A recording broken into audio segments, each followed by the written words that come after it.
ဖေရဲ့မေမေရဲ့ကျေးဇူးကြီးပါတယ်ကျေးဇူးကြီးတာဘာကြောင့်လဲ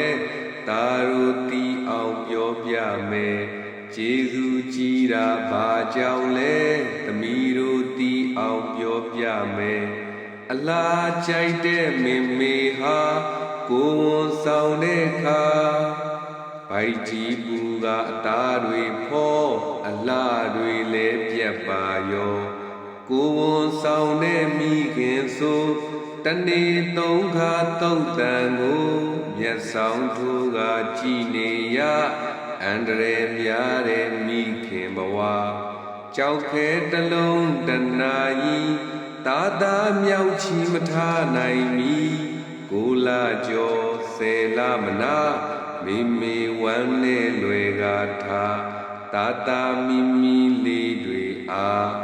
မိုးရွာနေပူမနာနိုင်နဲ့ဖေအလုံးကြိုးစားတဲ့သာသမီမျက်နာမြင်ဖို့ရေးတက်ကိုမငဲနိုင်ကြိုးစားသည်အသက်ပေး၍ကျွေးမွေးသည်ဒါကြောင့်ကျေးဇူးများပါသည်ကျေးဇူးရှင်မိဘနှစ်ပါးကျေးဇူးဆက်ဖို့တို့ကြိုးစားကျေးဇူးရှင်မိဘနှစ်ပါးကျေးဇူးဆက်ဖို့တို့ကြိုးစားတို့ကြိုးစားတို့ကြိုးစား